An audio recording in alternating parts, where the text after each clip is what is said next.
Okay, just some random thoughts that I'm going to have about wrestling. Things I've been thinking about. First thing, Eric Bischoff said that the wrestling and MMA audiences are completely different. There's no correlation, and there's no correlation between MMA and professional wrestling.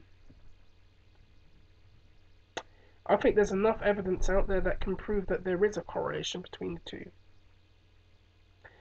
But here's one thing I want to point out. If that was true and Eric Bischoff truly believed that, then why did himself, Dixie Carter, and Hulk Hogan appear on the UFC Ultimate Fighter finale Season 10 and advertise their TNA Impact Monday Night move for January the 4th? Just saying. Randy Orton.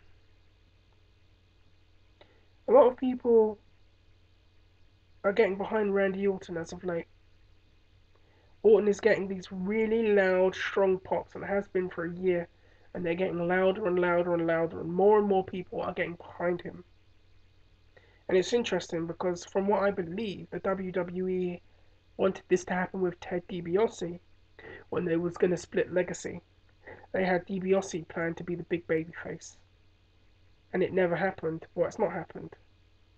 But Orton has become the baby face instead.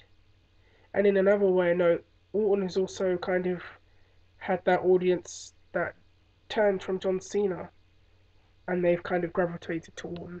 And when I think about him, I think one of the main reasons why is because of his look and his image. To me, the look and the image of a wrestler is just as important as the promo skills, and just as important as the in-ring ability. I think you have to have a combination of several things to be a huge star in wrestling, and in any other kind of form of entertainment. But in wrestling, I particularly want to talk about the look and image. Whereas Cena kind of comes off like a cartoon character, and in those ridiculous T-shirts and all of that, and this just it's hard to warm to him at times. And whereas Ted DiBiase, who just looks like a cookie cutter wrestler, he's a good hand, good looking kid, but it's just a standard looking guy. And then you compare that to Randy Orton, who looks cool, who has this Steve Austin, James Dean aura, rebellious thing going on there. Those tattoos, the way he carries himself, he looks like an MMA fighter. And then he wears those t-shirts that are very similar to the t-shirts I see guys wearing at nightclubs that I go to, those affliction style t-shirts, and the way he dresses, it attracts people to him. And I think that's a big part of why Orton is getting as over as he is right now. And then many people are starting to say, I think this guy's going to become the draw. To me, it's all because of image. And I think that's a part of one of the things that WWE needs to work on with a lot of their wrestlers. And I think a lot of the wrestlers in WWE, Ring of Honor, and TNA in particular all need to work on image. I think image is a very important thing. When you look cool and you look the part and you look like a trendsetter, people gravitate towards you. And that's what's happening with Randy Orton. That's what's happened countless times in wrestling. When someone is a trendsetter and they look different and they're ahead of the times, everybody wants to be you, everybody wants to copy you. Another thought, The Miz. Never thought I'd say this right now, but I really want to see Miz win the WWE title or get the push as WWE champion. They're at a time when they're strapped for fresh main eventers, and Miz is as hot as anybody right now, other than Orton. And he's come a long, long way. I think he's very, very good as a character. He carries himself very, very well. He's another one with a very good look too. And it's to the point now where it would be stupid to not pull the trigger on The Miz. Maybe an idea would be that The Miz gets the title shot and Orton chases him. I think that could be a very fresh and exciting main event. Speaking of The Miz and creating new stars, I watched SummerSlam and I saw the main event. Couldn't help but feel that Nexus should have gone over on that one. It was good to see Daniel Bryan back, but maybe it would have been a good idea if Bryan and Cena were the last two, and then The Miz screwed the both of them and Nexus won. That gives Miz some heat. It gives them a reason to want to get to the Miz, but it also means they still have a score to settle with Nexus, and it would have preserved their heat. Instead, however, they were destroyed. Super Cena prevails yet again.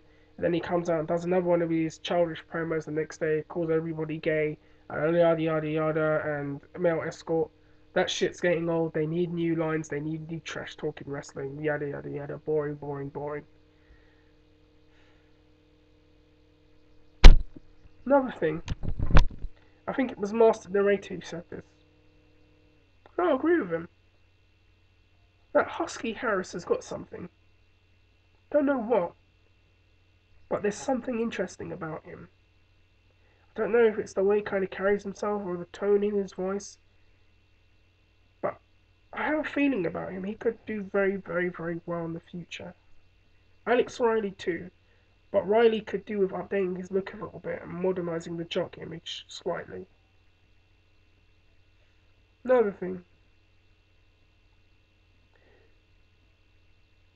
TNA was on last week. The original Hard Justice lineup was put on TV. Couldn't help but think that the whole design of the show was not to get any new talent over, but it was to just somehow find a way of getting Hogan and Flair in there again. And then the vacating of the belt with RVD. Apparently there's contract negotiations going on, so who knows, but anyways, just a strange thing. I'll talk more about TNA another time. Ring of Honor. Adam Pearce has left as booker. Delirious is taking their place. Adam Pearce was a solid booker in my opinion. I preferred Gabe Sapolsky, and I know a lot of people are going to shoot me for saying that. I thought Sapolsky always had a good eye for talent and fresh talent coming in. Um, that being said, he did burn himself out very, very quickly, and I think that's a big reason as to why he's no longer there, and also because I believe he just wanted to do creative by himself, and I think that was another reason why. Be interesting to see what Delirious does as a booker. Apparently he's going to be working heavily with Jim Cornette, so we'll see what happens. In addition to that, Tyler Becker's going to the WWE, and I wouldn't be surprised if by the end of the year more talent goes to the WWE from Ring of Honor or to TNA. If that's the case, they need to start looking at new talent to bring in, and if that's the case,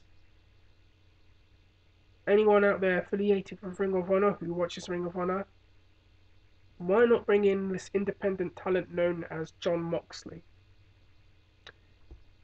Anyways, that's about enough as I can say. I'm tired. I'm shattered. It's 11, gone 11. I've been working all day and I'm rambling. So, everyone out there, you have a good one. Enjoy your week. Have a good week. And I'll be back. I'll be doing an MMA video, slightly more refreshed and not so zombified as I am right now. Sorry.